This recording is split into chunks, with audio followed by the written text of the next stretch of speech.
여야가 공천 작업에 속도를 내고 있습니다. 국민의힘은 원희룡 전 국토부 장관과 안철수 의원 등 경기와 인천, 전북 등 25개 지역에 대한 단수 공천을 확정했습니다. 민주당도 홍익표, 고민정 의원 등 10명을 추가로 단수 공천했습니다.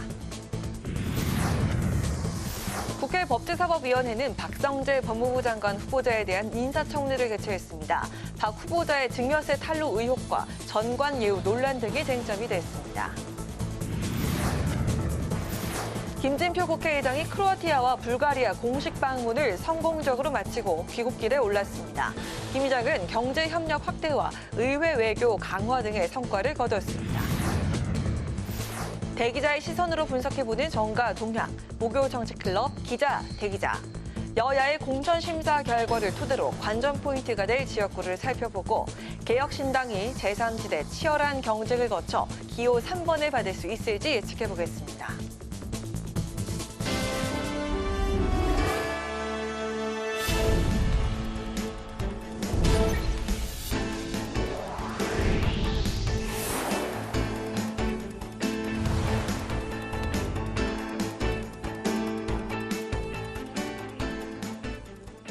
여러분 안녕하십니까? 2월 15일 목요일 국회 라이브 6 시작하겠습니다. 오늘도 여야의 공천 소식부터 전해드리겠습니다. 국민의힘이 오늘은 경기와 인천, 전북 지역 단수 추천 명단 25곳을 발표했습니다. 이재명 대표의 지역구인 인천 계양 을엔 원희룡 전 국토교통부 장관이 그리고 박문규 전 장관과 이수정 교수는 수원에 단수 공천됐습니다. 강민지 기자입니다. 국민의힘 공관위가 오늘 발표한 지역은 경기 14곳과 인천 5곳, 전북 6곳입니다. 인천에선 원희룡 전 장관이 계양을 본선에 오르며 이재명 대표와 이른바 명룡대전 가능성이 높아졌습니다. 경기도 중 현재 5개 지역 모두 민주당이 차지하고 있는 수원은 김현준 전 국세청장과 박문규 전 산업부 장관, 이수정 경기대 교수가 전면 배치됐고 경기 성남 수정은 이재명 저격수로 알려진 장영하 변호사가 단수 공천을 받았습니다. 안철수 의원은 현역 지역구인 성남 분당갑 후보로 확정됐습니다. 대통령실 참모 출신 중 처음으로 전희경 전 대통령실 비서관이 단수 후보에 포함된 가운데 김은희 전 대통령실 홍보수석과 장성민 전 미래전략기획관 등이 도전한 곳들은 결정이 보류됐습니다. 당 지지율이 높은데 후보 여론조사에서 마이너스 나온 부분이 몇 군데 있습니다. 그래서 그 부분에 관해서 굉장히 고민하고 있습니다. 국민의힘은 오늘 현역 의원들에게만 적용되는 평가 하위 10% 컷오프 등 교체지수 적용룰을 원외 당협위원장에게 확대하는 안도 의결했는데 그 파장에 이목이 집중되고 있습니다. 원외 당협위원장이라는 이유로 당무감사나 다른 점수에서 하위에 있음에도 불구하고 배제하지 않고 공천을 하는 것은 형평성에 맞지 않다는 것. 한편 김무성 전 새누리당 대표가 공천 신청을 철회한 것과 관련해 한동훈 위원장은 헌신에 감사드린다며 동료 시민을 위해 반드시 승리하겠다고 강조했습니다. 국민의힘은 내일과 모레 대구와 경북 등 여당 지지세가 강한 영남권 면접을 진행합니다. 당 중진들이 대거 포진해 있는 만큼 단수 공천과 컷오프 규모에 관심이 집중되고 있습니다. 국회 방송 강민지입니다. 더불어민주당은 홍익표, 고민정, 김두관 의원 등을 단수로 공천하기로 했습니다. 전략공천 심사 결과도 처음으로 공개했는데 총선 영입 인재 4명이 이름을 올렸습니다. 김동희 기자입니다. 더불어민주당이 발표한 3차 공천심사 결과에서 단수 후보 공천 지역은 10곳, 경선 지역은 14곳입니다. 단수 후보로는 서울 서초을의 홍익표 원내대표, 광진을의 고민정 의원, 그리고 강원 원주을의 송기현 의원이 주자로 뜁니다. PK에선 부산 사하갑의 최인호, 경남 김해갑의 민홍철, 김해을의 김정호, 양산을의 김두관 의원이 꼽혔습니다. 아무래도 그 논란의 소지가 없는 그런 지역들부터 저희가 발표를 하고 있습니다. 그리고 다만 저 호남 지역은 기본적으로 경선이 원칙입니다. 공관위는 다음 주 초 논란이 있는 지역을 다수 포함해 추가로 공천 후보자를 발표할 예정입니다. 민주당은 전략 공천 심사 결과도 처음 발표했는데 전략 지역구 18곳 중 4곳에 총선 영입 인재를 전략 공천하기로 했습니다. 강청희 대한의사협회 전 상금 부회장이 서울 강남을에, 노종면 전 YTN 기자는 인천 부평갑에, 이재상 전 NC소프트 전무는 부산 사하을, 그리고 전운수 변호사는 울산 남구갑에 출마하게 됐습니다. 이재명 대표가 연일 인적 쇄신 의지를 강하게 드러내고 있는 가운데 당에선 친이재명계를 포함한 중진 용태론 압박이 더 커지는 분위기입니다. 지금 더불어민주당이 아니라 이재명의 민주당을 만드는 작업을 하는 게 아닌가. 가령 그렇게 하려고 한다 그러면 큰 코 다칠 수가 있죠. 하위 20% 평가를 받은 현역 의원들에 대한 개별 통보와 함께 추가 탈당 우려도 나오는 상황에서 당의 세대 교체와 단합을 두고 이재명 대표의 고심이 더 깊어질 걸로 보입니다. 국회 방송 김동희입니다. 조국 전 법무부 장관이 주도하는 가칭 조국신당은 창당준비위원회 출범식을 열었습니다. 또 이준석 개혁신당 대표는 이념 차이가 있는 인사들이 입당하는 것과 관련해 당의 주류는 통합전 개혁신당이라고 밝혔습니다. 한규미 기자의 보도입니다. 개혁신당은 정의당 류호정 전 의원과 배복주 전 부대표 등 인사들과 함께하는 것과 관련해 통합전 개혁신당이 당의 주류라는 점을 강조했습니다. 저희 원래 통합 전의 개혁신당 당원들의 지지 강도가 센 편이기 때문에 뭐 통합 전의 대중적인 여론조사 지지율에서도 저희가 조금이나마 우위에 있었던 거 아니겠습니까? 이준석 개혁신당 공동대표는 류 전 의원의 합류로 지지층이 이탈한다는 보도에 대해선 그렇게 볼 수 있는 부분도 있다고 인정했습니다.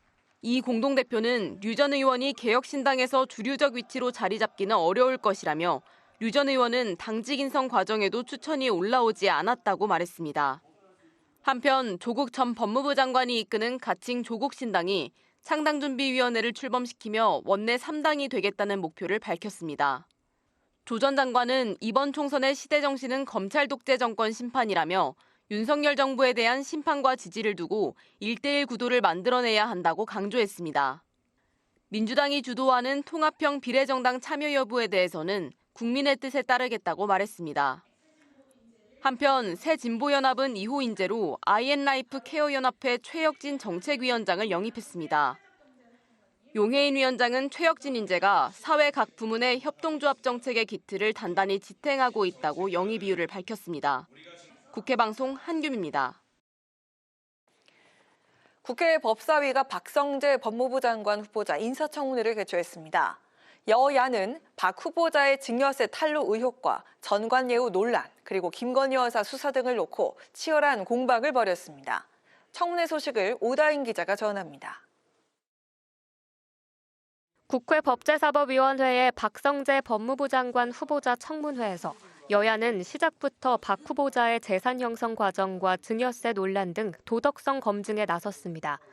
박 후보자는 2017년 검찰 퇴직 후 23억 원의 재산이 늘었는데 이를 두고 민주당은 전관예우를 통해 고액 수익을 올린 것 아니냐고 따져 물었습니다. 국민의힘은 서울중앙지검장 등을 거친 박 후보자의 경력에 비하면 변호사로서 벌어들인 수익이 과다하지 않다고 주장했습니다. 지금 후보자께서 물론 국민 눈높이에 봐서는 순수익이 4억 정도 되고 실제 매출도 1년에 한 10억 정도 왔다 갔다 한다라면은 1%에 속하는 그 높은 수익을 올리는 변호사들의 수입에 비해 봤을 때는 그다지 높아 보이지는 않거든요. 민주당은 또 박 후보자가 배우자와 공동 명의로 아파트를 매입하는 과정에서 아내 몫에 대한 1억여 원의 증여세를 내지 않았다고 지적하자 박 후보자는 꼼꼼히 살피지 못한 불찰이라 생각한다고 답했습니다. 꼼꼼히 살펴봤어야 했는데 불찰이 좀 있었던 것 같고 세법상 기준은 달리 해석될 수도 있다는 것을 알았습니다. 논란이 없도록 필요한 조치를 빨리 하도록 하겠습니다. 여야는 김건희 여사의 도이치모터스 주가 조작 특검을 두고도 공방을 벌였습니다.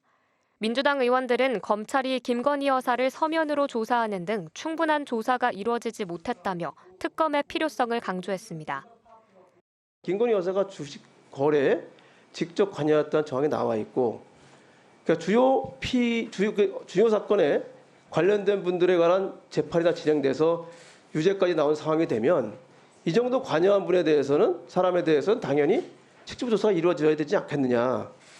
이에 유상범 국민의힘 의원은 문재인 정부 검찰 때 2년간 특수부에서 집중 수사를 한 것으로 알고 있다며 민주당이 총선을 앞두고 이 사안을 정치적 목적으로 이용하는 것이라고 주장했습니다. 민주당은 또 김건희 여사의 명품백 수수 의혹에 대해 압수수색을 해야 하는 것 아니냐고 묻자 박 후보자는 관련 수사기관에서 법적 절차에 따를 것이라며 직접적인 답변을 피했습니다. 국회방송 오다힌입니다.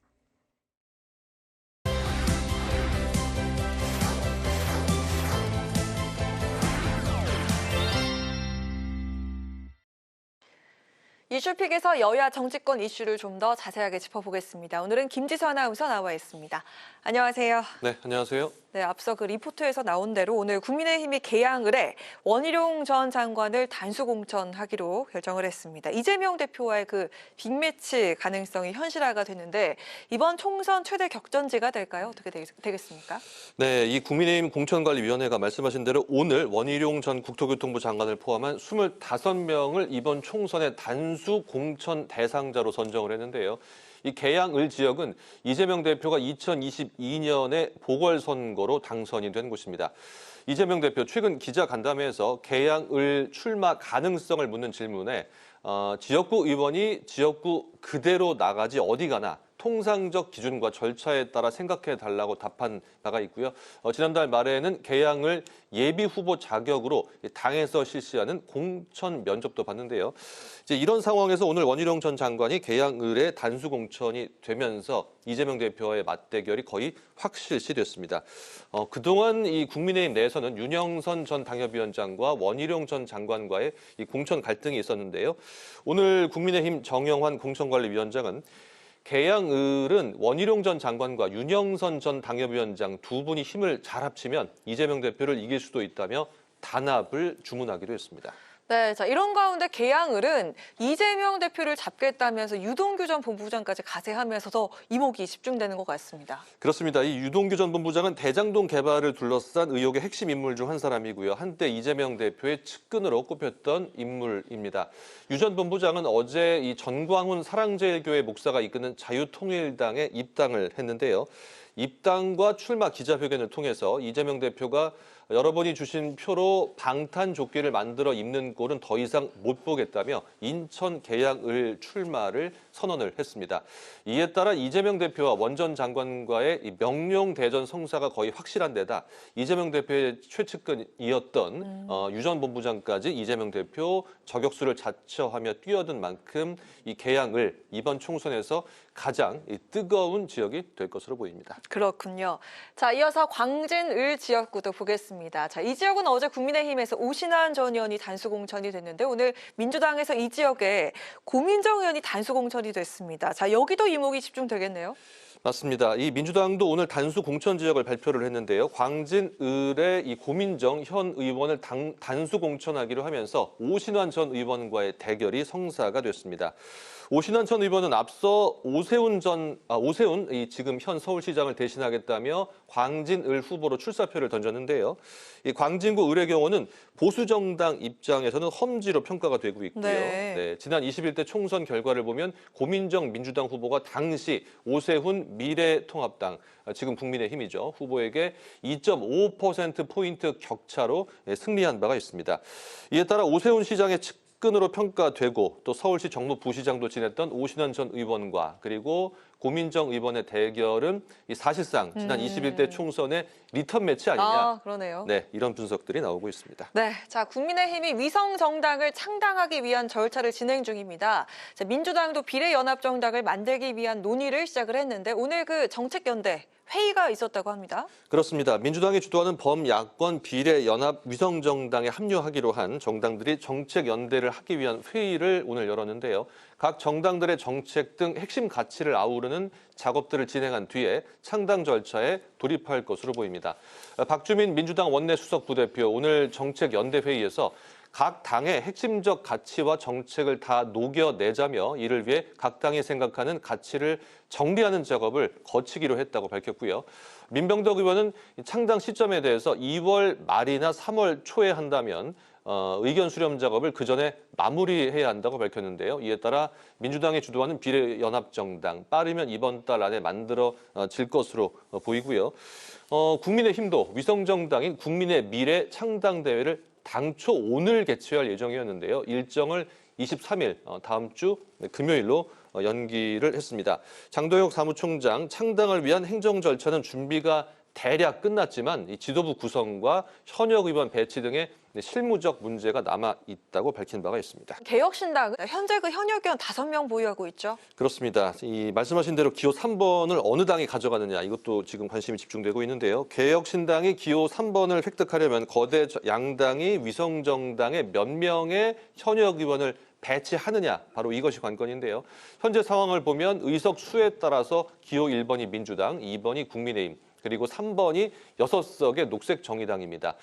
결국 현재 현역 의원 5명을 가진 개혁신당이 최소 2명의 현역 의원을 더 추가해야지 기호 3번을 받을 수가 있는 상황인데요. 하지만 이 국민의힘과 민주당이 위성정당에 더 많은 수의 현역 의원을 배치하면 기호 3번 획득은 무산이 되는데요.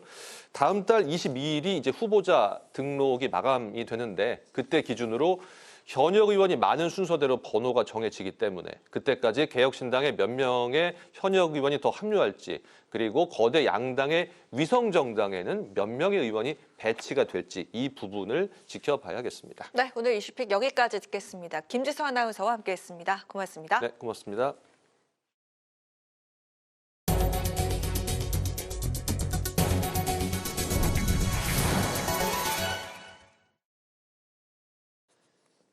김진표 국회의장이 7박 9일간의 크로아티아와 불가리아 순방을 마치고 오늘 귀국합니다. 김 의장은 우리 기업의 현지 사업 참여를 촉구하는 등 발칸반도 국가들과의 경제 협력과 의회 외교를 강화하는 데 집중했는데요.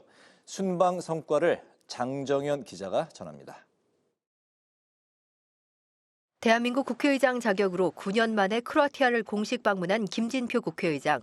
안드레이 플랭코비치 총리, 고르단 얀드로코비치 국회의장과 회담을 갖고 항만과 에너지, ICT와 스마트시티 등 다양한 산업 분야에서 한 크로아티아 협력을 확대하고 양국 직항을 개설해 관광 교류를 활성화하자고 제안했습니다.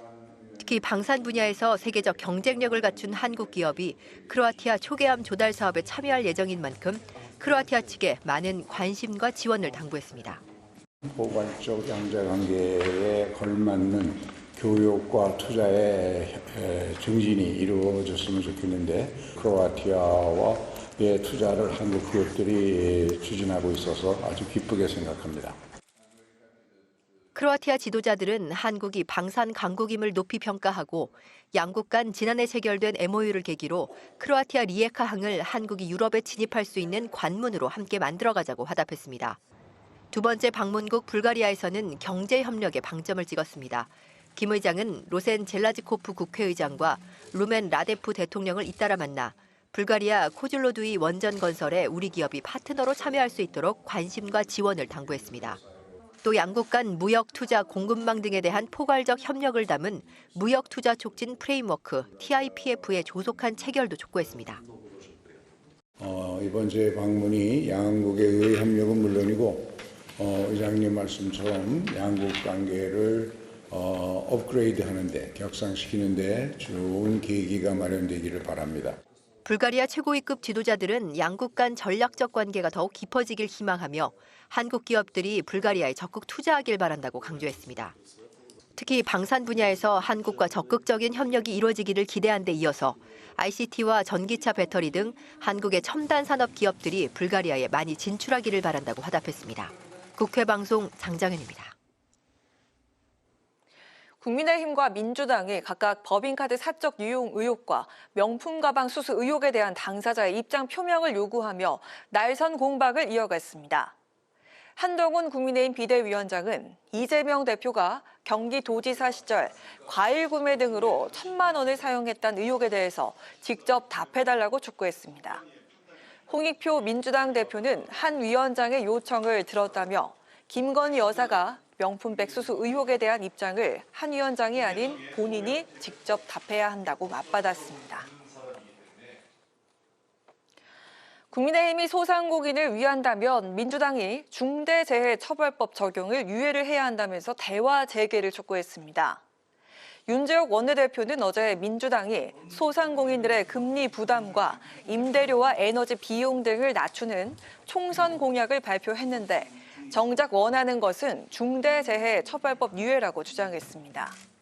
특히 중처법을 반대하는 중소기업인들의 대규모 집회는 끊이지 않고 있다며 유예안을 처리하지 않으면 공약의 진정성을 인정받기 어려울 것이라고 말했습니다.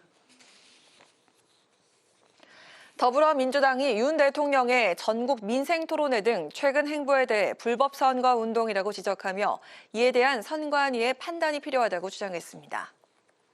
홍익표 원내대표는 대통령도 공무원처럼 법적 구속을 받는 사람이라며 현 시점에서 영향력을 줄 수 있는 행위를 자제해야 한다고 강조했습니다. 그러면서 선거 개입이 아닌 민생을 살피고 김 여사 명품백에 대한 국민의 물음에도 제대로 답해야 한다고 촉구했습니다. 녹색정의당은 해고당한 노동자들의 농성장에 공권력 투입이 예고돼 있다며 함께 투쟁하겠다고 밝혔습니다. 김준우 상임대표는 한국옵티칼 하이테크 구미공장이 청산된 후 일자리를 잃고 농성 중인 노동자들에게 정부가 공권력 투입을 예고했다고 설명했습니다. 김 상임대표는 정부가 공권력을 투입할 것이 아니라 외국계 기업의 부당한 행태를 제재해야 한다고 주장했습니다.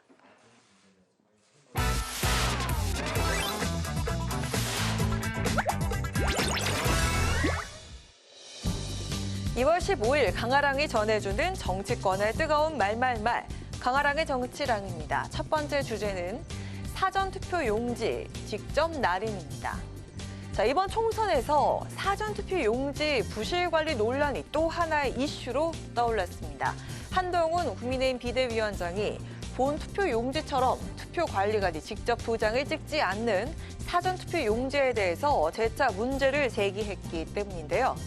자, 현재 본 투표에선 투표소의 총 책임자 역할을 하는 한 명의 투표 관리관이 선거인의 신원을 확인한 후 직접 투표 용지에 도장을 찍지만 사전투표는 투표 관리인의 도장이 그려진 투표 용지가 현장에서 인쇄돼 배부됩니다. 현행 공직선거법상 사전투표 관리관이 투표 용지에 사전투표 관리관 칸에 자신의 도장을 찍은 뒤 선거인에게 교부한다라고 명시가 돼 있습니다. 한 위원장은 이 조항을 바탕으로 문제 제기를 하고 있습니다.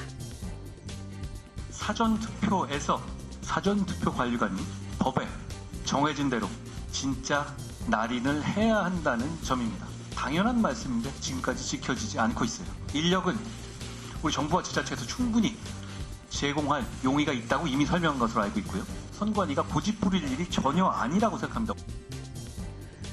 하지만 선관위는 투표 용지를 미리 인쇄하지 못하는 사전투표 구조상 직접 날인은 대기 시간 증가 등 유권자 불편을 초래해 받아들이기 어렵다는 입장을 고수하고 있습니다. 공직선거관리규칙 84조 3항에 관리관 도장 날인은 인쇄 날인으로 가름할 수 있다는 규정이 있기 때문입니다. 즉, 투표 용지의 날인 등 필요한 사항을 선관위 규칙으로 정할 수 있도록 규정하고 있는 건데요.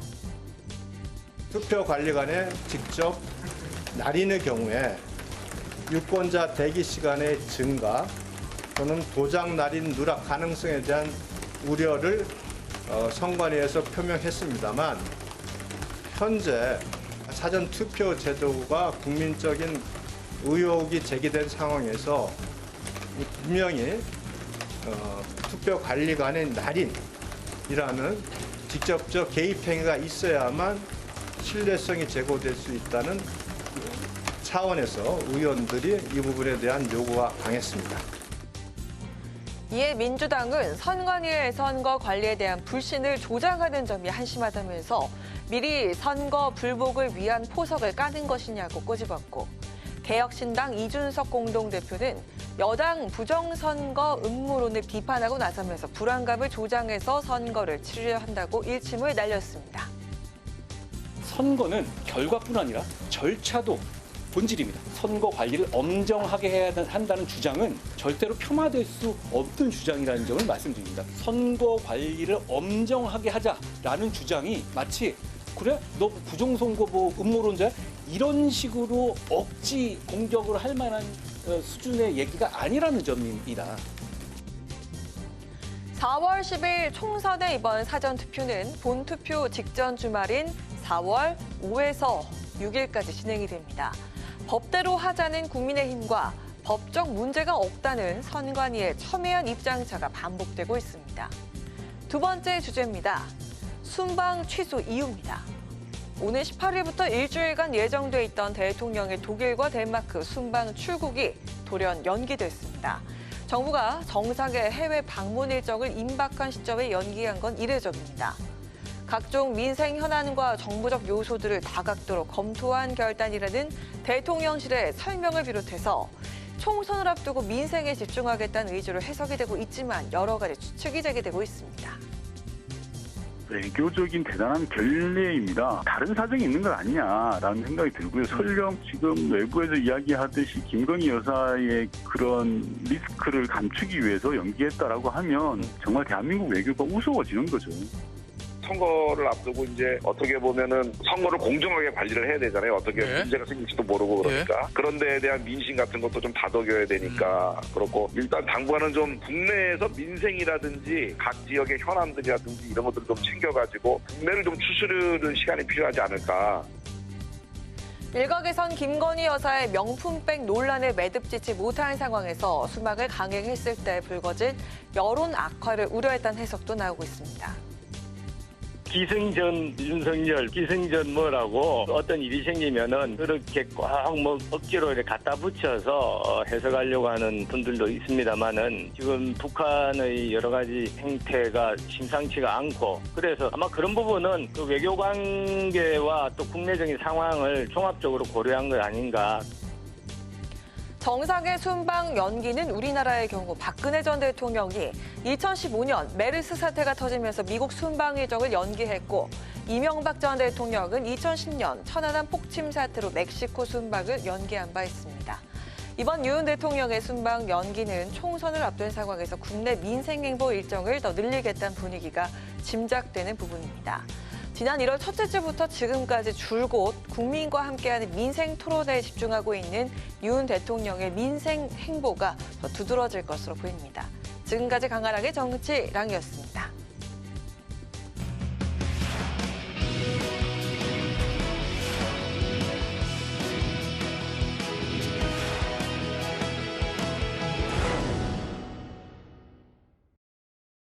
네, 정치권 동향을 대기자의 시선으로 짚어보는 목요일 정치클럽 기자 대기자 시간입니다. 오늘도 최병묵 전 TV조선 해설위원, 성한용 한겨레 신문 선임 기자 두 분과 함께하겠습니다. 어서 오십시오. 반갑습니다. 네, 안녕하세요. 네, 오늘은 최 위원님께서 발제해 오셨죠? 네, 지금 공천 발표가 한창 진행 중인데요. 여야 모두 오늘 공천 단수공천을 발표를 했고요. 네. 이 문제하고 이제 개혁신당의 출범으로 녹색정의당과의 기호 3번 쟁탈전 이런 두 가지 문제를 얘기를 해보겠습니다. 네, 오늘 국민의힘이 경기와 인천, 전북 지역 단수공천 대상자 25명을 발표했습니다. 하루 앞선 어제 이미 단수공천 대상자 25명을 발표했기 때문에 현재 총 50명의 단수공천 대상자가 이제 확정이 된 상황이고, 오늘 이제 발표자 중에서는 눈에 띄는 이제 그 후보자가 인천 계양을의 원희룡 전 장관, 명락대전 성사 가능성이 거의 확정적이다. 이런 관측도 나오고 있습니다. 아직 이재명 대표가 이 지역에 이제 후보자로 확정이 되지 않은 상황이긴 합니다만, 또 성남 분당갑의 안철수 의원, 수원병의 박문교 전 산자부 장관, 수원정의 이수정 교수, 이 지역구는 또 박광원 민주당 의원, 다선의 의원이 또 있는 곳인데요. 이 지역, 오늘 그 발표된 지역 중에서 가장 눈에 띄는 지역이 좀 어디일지, 어디로 보십니까? 그래서 일단 이재명 민주당 대표가 아직 확정 발표는 안 했지만 사실상 공천하는 사람이 대표이기 때문에 공천 확정됐다고 봐야 되니까 거의 그냥 거의 100% 나올 거라고 보십니까? 그럴 것 같은데요. 네. 그걸 여기서 이제 안 나오면은 도망가는 게 되는데 그건 좀 이상한 거죠. 그래서 이재명 원희룡 두 사람이 이제 인천 계양을 해서 맞붙을 텐데 어쨌든 여기 굉장히 민주당이 유리한 그런 지역구입니다. 그래서 원희룡 전 장관이 이제 얼마나 선전을 할 수 있을지 이런 게 포인트가 될 것 같고요. 인천에선 동구 미추홀의 윤상현 의원이 4년 전에 무소속으로 됐습니다. 네. 그래서 이번에는 이제 국민의힘 공천을 받아서 선거를 치르게 됐고요.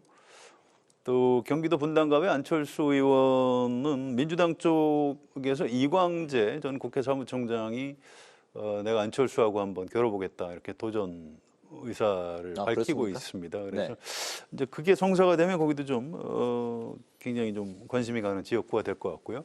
좀 전에 이제 앵커가 좀 몇 군데 소개를 해주셨습니다만 수원이 좀 판이 커질 것 같아요. 네. 수원이 그 5개 지역구입니다. 가불, 병정무 5개가 다 민주당 현역 의원인데요. 그렇죠? 여기서 일단 수원갑의 김현준 전 국세청장 국민의힘에서 공천했고요.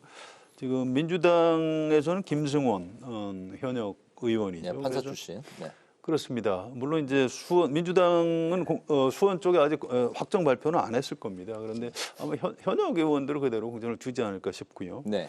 또 이제 수원병의 박문규 전 장관 같은 경우에 뭐 윤석열 정부에서 장관을 지냈고 굉장히 좀 강적이죠. 네. 그런데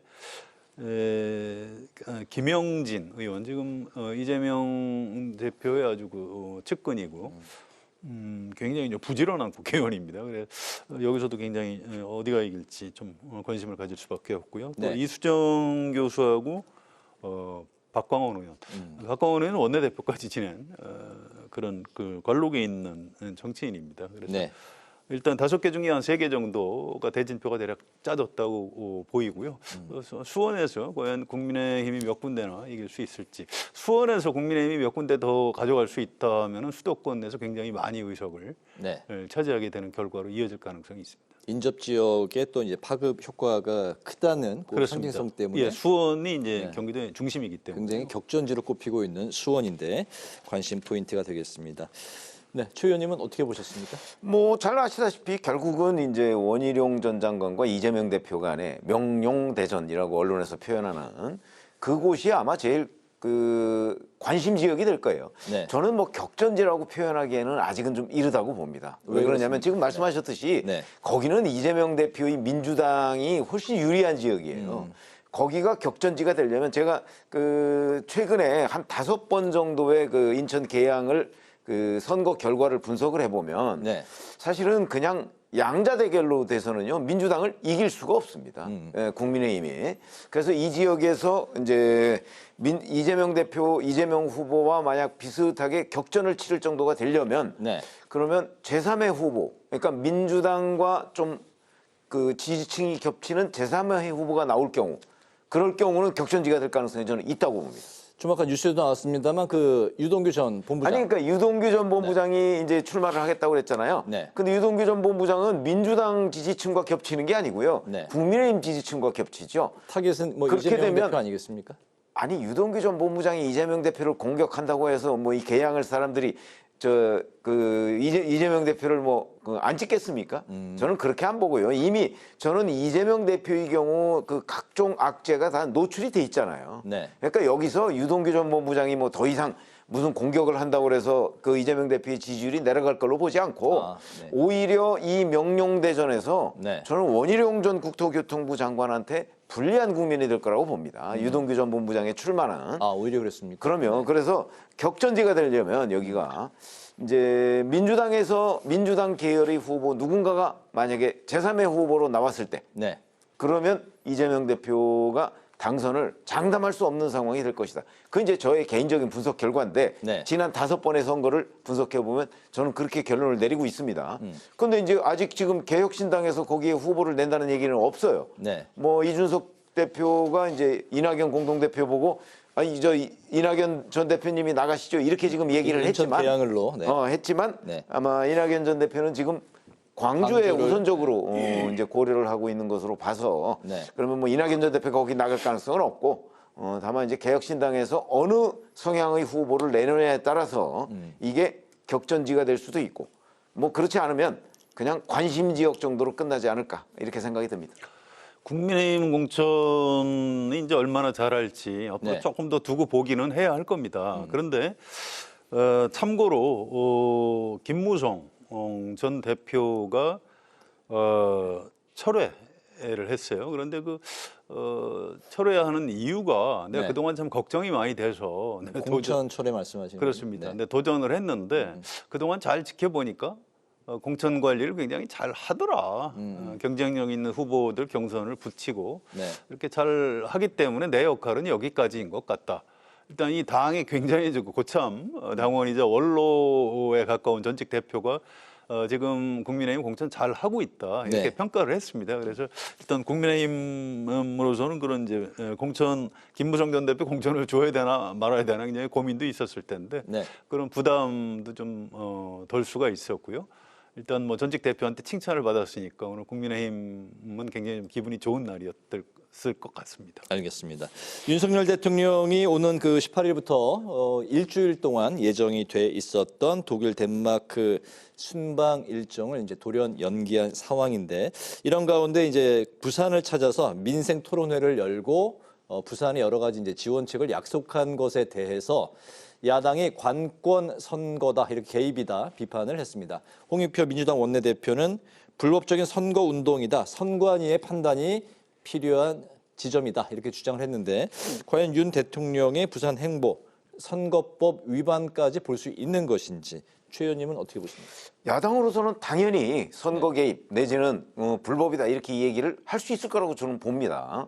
왜냐하면 공직선거법에 보면 뭐 특정 그 후보의 뭐 지지를 유도하거나 뭐 하는 것이 금지돼 있거든요.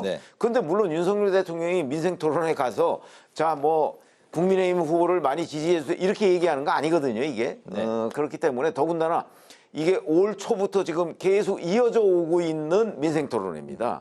무슨 뭐 선거 앞두고 지금 갑자기 급조된 게 아니고요. 그렇기 때문에 야당으로서의 반발은 저는 충분히 이해가 된다. 그러나 문제는 현직 대통령이기 때문에 현직 대통령이 그렇다고 해서 뭐 오해받을 만한 모든 행동을 다 중단해야 된다. 또 이건 아니거든요. 그런 점에서 본다면 관점에 따라 차이가 있는 거죠.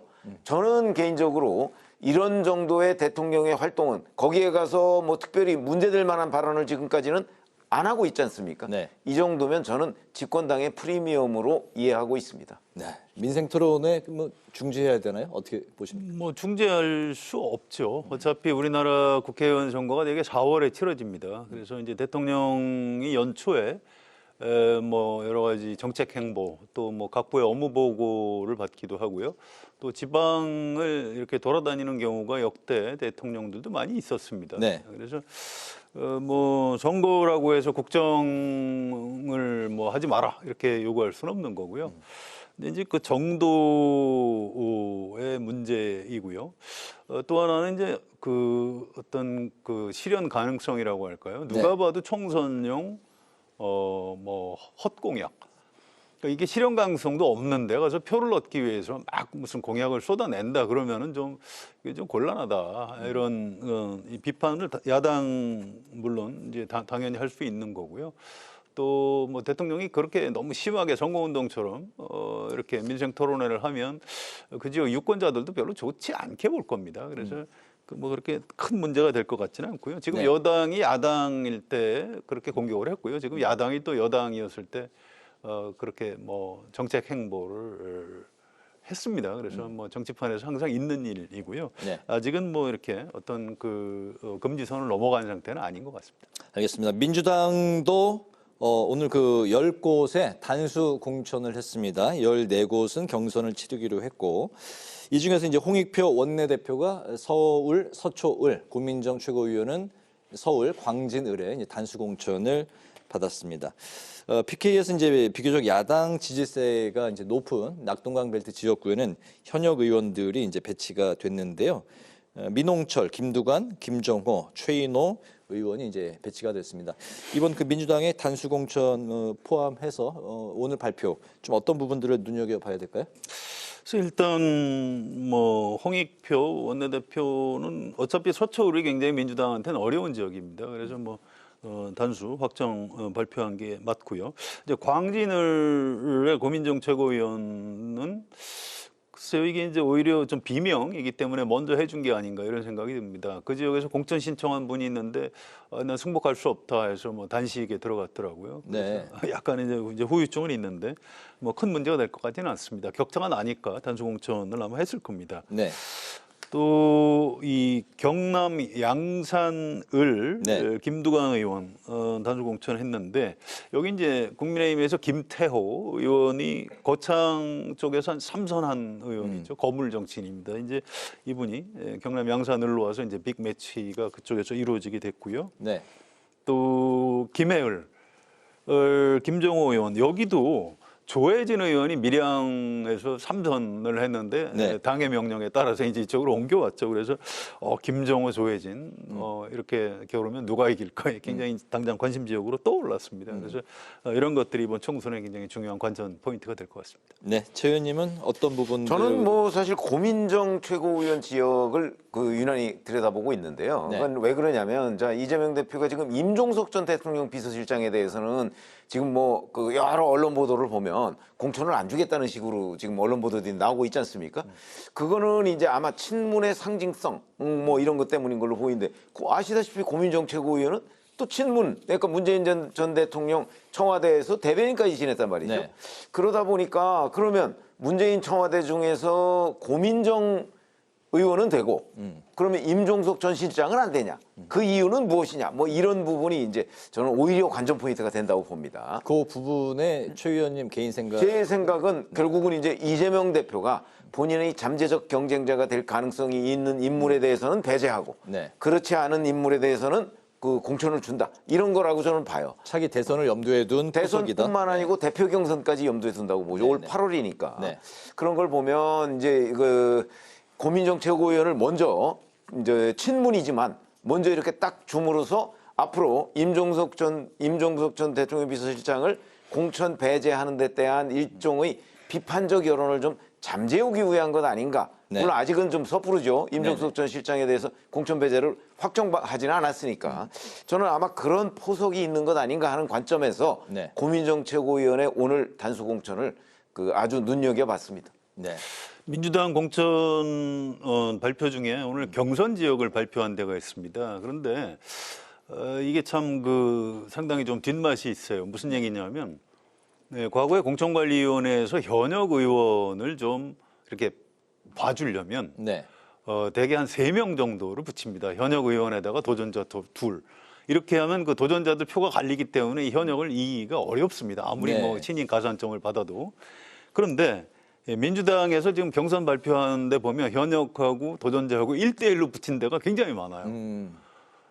또 이제 이재명 대표도 그런 얘기를 좀 했습니다. 이게 이 현역들이 아마 많이 탈락을 할 것이다. 왜냐하면 현역 중에 또 하위 20%는 감점이 있고요. 네. 또 도전자들 중에 신인들은 가산점이 있습니다. 그래서 네. 1대1로 붙이면 이게 뒤집어질 가능성이 굉장히 높고요.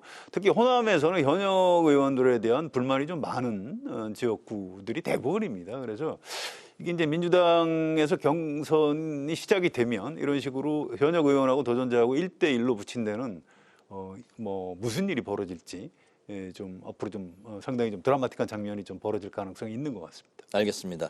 이번 공천 심사에서 이재명 대표가 전 현직 중진 의원들에게 직접 전화를 이제 걸어서 불출마를 이제 권유했다는 사실이 이제 보도가 되면서 논란이 또 일고 있습니다.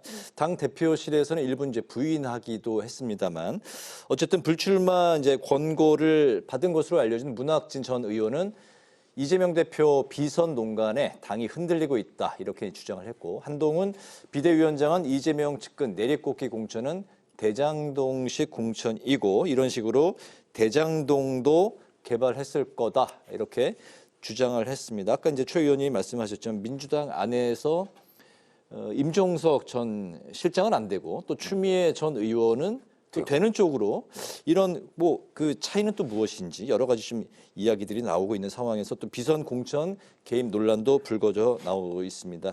네, 어떻게 보십니까? 사실은 뭐 공천은 저는 고차방정식이라고 늘 말씀을 드리고 있는데 그건 왜 그러냐면 누가 그냥 간단하게 풀 수 있는 사항이 아닙니다.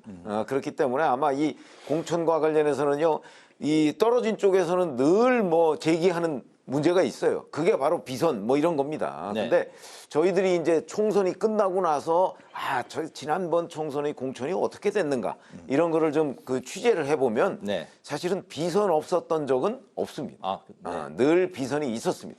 저는 이번에도 아마 별로 그 차이가 없을 거라고 보고요. 이제 문학진 전 의원이 저렇게 얘기하는 부분은 다만 이런 건 있어요.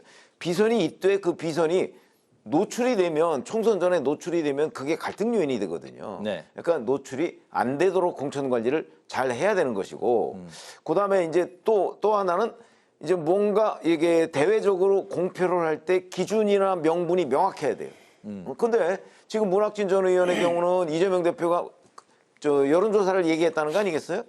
근데 그 여론조사가 저희가 상식적으로 봤을 때 그렇게 차이 나는 여론조사가 나올 리가 없거든요. 문학진 전 의원만 해도 저 전직 의원에다가 굉장히 알려져 있는 인물이잖아요. 적합도 조사를 했다는 거죠? 그러니까 적합도 조사가 결국은 이제 지지율 조사하고 비슷한 얘기인데 그런데 그렇게 차이가 날 리가 없다고 저는 봐요, 개인적으로. 그런데 그렇게 차이가 난다고 이재명 대표가 주장을 하니까 지금 문학진 전 의원이 뭐 심지어는 마사지, 조작 뭐 이런 얘기까지 하고 있는 거란 말이죠. 그러니까 공천 일을 할 때 교통정리가 필요한데 그 필요한 기준, 명분 이런 것들이 명확해야 이 갈등을 관리할 수 있다. 저는 그렇게 봅니다. 시스템 공천에 대해서 양 당이 이제 공이 또 이제 굉장히 뭐 중요하게 판단을 하고 또 강조를 해 왔었던 상황에서 또 이런 논란이 일고 있어서 더 이야기들이 좀 증폭이 되는 것 같습니다. 뭐 비선 공천 개입은 뭐 그렇게 심각한 건 아닌 것 같아요. 왜냐하면 이재명 대표가 좀 설명을 한 게 있는데 이게 사실은 문학진 전 의원이 굉장히 좀 옛날부터 잘 아는 사이라고 합니다. 뭐 같은 경기도 출신이기도 하고 옛날에 좀 신세도 많이 졌다고 그래요. 그 문학진 의원이 현역일 때 성남시 관련한 무슨 그 뭐 통합 논의가 있을 때 그걸 뭐 반대하고 이렇게 돼서 이재명 대표가 성남시장을 되는데 도움을 꽤 많이 줬다고 해요. 그래서 그런 인연이 오래된 인연이 있고요. 또 지난 민주당 대선 후보 경선 때부터 문학진 전 의원이 캠프에서 굉장히 중요한 역할을 많이 해줬습니다. 그래서 이번에 다른 사람들한테는 전화를 안 하는데 그래도 굉장히 가까운 사이이기 때문에 예우 차원에서 미리 설명을 하느라고 전화를 한 건데 그걸 문학진 전 의원이 이제 받아들이지 않고 지금 반발을 하고 있는 이런 장면입니다. 그래서 뭐 별로 그렇게 파장이 더 있을 것 같지는 않고요. 이른바 오비들의 귀환에 이름이 오르내리는 다른 후보들 중에 이재명 대표한테 전화를 받은 사람은 없는 걸로 확인이 됩니다. 그래서 그렇게 파장이 클 것 같지는 않고요. 또 그 이재명 대표의 아주 측근들을 낙하산으로 보내는 것 아니냐. 이 문제도 이 밖에서 보는 거하고 좀 다르더라고요. 이재명 대표한테 이제 기자들이 그 측근 누구 내려보낸 거 아니냐 그랬더니 오히려 이재명 대표가 아니 총선 나가려면 진작 좀 나갔어야지 막판에 그렇게 나가가지고 그 국회의원 고사하고 뭐 후보나 되겠어요. 뭐 아주 이렇게 시니컬하게. 사실은 의외로 이재명 대표도 자기 측근을 그렇게 꼭 심어야 될 만한 사람이 있는 사람은 아니라는 거예요. 그래서 이게 이제 물론 그 경선이나 공천관리위원회에서 발표하는 걸 좀 두고 보기는 해야 되겠습니다만 뭐 이재명 대표가 자기 핵심 측근들 이른바 경기도에서부터 같이 나온 사람들 중에 좀 어떤 기본적인 어떤 그 무게가 안 되는 사람들을 무리하게 갖다 꽂지는 않을 것이다. 이제 이렇게 전망이 되고요. 이게 여야가 이제 공천 가지고 공방을 할 수 있는데 한동훈 위원장이 이걸 이재명 측근 내리꽂기 공천이다 이렇게 얘기하는 거는 정치적인 어떤 예의 차원에서 옳은 얘기는 아닙니다. 국민의힘 공천을 잘하시면 되는 겁니다.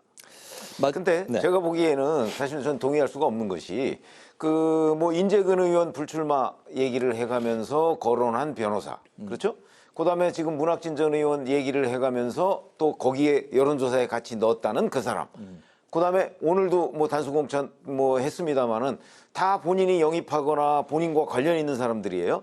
근데 그걸 측근 내리꽂기가 아니라고 한다면 네. 그러면 뭐가 측근 내리꽂기냐? 저는 이런 이의를 제기하고 싶습니다. 네, 유권자 오늘 또 그 시청자 여러분들께서 이제 판단할 영입 인사에 대한 그 어떤 뭐라고 그럴까요? 평가를 어떻게 하느냐의 문제가 있을 겁니다. 정당에서 선거 앞두고 이제 영입한 사람을 대표의 측근이라고 볼 것이냐, 아니면 이제 제가 아까 말씀드린 거는 이재명 대표하고 원래부터 이렇게 경기도지사나 아니면 성남시장 때부터 있었던 사람들을 측근이라고 볼 것이냐, 이런 시각 차이는 좀 있을 것 같습니다. 시간 관계상 마지막 이슈를 가야 되나 말아야 되나 약간 이제 그 생각이 있었는데요. 짧게 한 분씩 들어보겠습니다. 최 의원님께는 개혁신당, 그리고 성 의원님께는 조국신당에 대한 이야기, 생각을 좀 짧게 들어보겠습니다. 개혁신당이 어제 민주당 출신의 무소속 양정숙 의원을 영입해서 이제 현역 의원이 이제 5명이 됐습니다. 기호 3번을 달기 위해서는 녹색정의당 6명을 뛰어넘기 위해서 현재 이제 2명이 이제 해야죠. 필요한 상황입니다. 이런 이제 개혁신당의 새 분리가 총선 3월 22일이 이제 등록 마감일인데 어떻게 몇 명까지? 저는 아마 다음 주 정도 되면 기호 3번은 가능하지 않을까 이렇게 예상이 됩니다. 이게 기호 3번이 되느냐 안 되느냐는 건요. 그 역설적이게도 민주당과 국민의힘에 달려 있습니다. 지금 하위 20%나 감점 이런 것들을 통보 안 하고 있지 않습니까? 왜 통보 안 하죠? 통보 안 하는 거는 통보했을 경우에 이 탈당해서 개혁신당으로 갈 가능성이 높기 때문이에요. 언제까지 통보 안 할까요? 아마 다음 주 말까지는 통보 안 할 수가 없을 겁니다. 그렇게 되면 이탈자가 생기고 그중에 2명 이상은 틀림없이 갈 것이다. 저는 이렇게 보기 때문에 이제 10명을 넘을 것이냐, 심지어는 20명이 육박할 것이냐, 그것까지 우리가 단정할 수는 없지만 여하튼 기호 3번은 개혁신당이 될 가능성이 아주 높다 이렇게 봅니다. 계속해서 예측할 수 있는 그런 이야기하는 시간들이 이어질 것 같고요. 조국신당이 이제 가칭 조국신당인데 총선에서 원내 3당이 되겠다 이렇게 이제 포부를 밝혔습니다. 3% 이상의 이제 득표를 얻어야 이제 한석 이상을 이제 그 의석을 차지할 수가 있게 되는 상황인데요. 조국신당이 어느 정도 이번 총선에서 변수가 될지, 그리고 3% 이상 득표가 가능할지 마지막 좀 짧게 들어볼까요? 좀 두고 봐야죠. 그걸 어떻게 알겠습니까? 모든 정당이 다 꿈이 있는 거고 포부가 있는 거죠. 그런데 4년 전에 조국 전 장관에 대해서 참 피해자다, 억울하다 이렇게 목소리를 높였던 열린민주당이 득표율이 5.42%였고요. 비례대표 의석 3석을 차지했습니다. 그걸 참고해 보면 이번에도 조국신당의 어떤 득표율이 그 정도 안팎되지 않을까, 이렇게 예측할 수 있을 것 같습니다. 네, 오늘 마무리로 두 분의 오늘의 한 줄 논평 들어보겠습니다. 송 기자님부터 들어볼까요? 예, 좀 짧게 해야 되겠네요. 이 총선 때마다 국회의원 절반 정도가 바뀝니다. 그런데 국회의원과 국회에 대한 평가는 계속 나빠지고 있어요. 그래서 이게 이제 일종의 그 반정치주의 때문에 그런 거고요. 이 해외 선진국 보면은 한 20, 30대 시작을 해서 한 40대, 50대 되면 6선, 7선, 8선 이런 다선 의원들이 많이 생기고요. 그 사람들이 대통령 후보도 되고 총리 후보도 되고 이렇게 되는 겁니다. 그래서 우리나라는 국회의원을 20, 30대는 너무 젊다고 안 시켜주고 또한 한 4선, 5선 되면 이제 많이 했으니까 나가라 이제 이렇게 얘기하고 이게 좀 곤란해요. 그래서 제 오늘 논평 정치도 오래 해야 잘한다라고 하겠습니다. 방송도 마찬가지인 것 같습니다. 저도 요즘에 방송 제일 잘하는 것 같습니다. 앞으로 더 잘하시겠죠. 감사합니다. 최 의원님.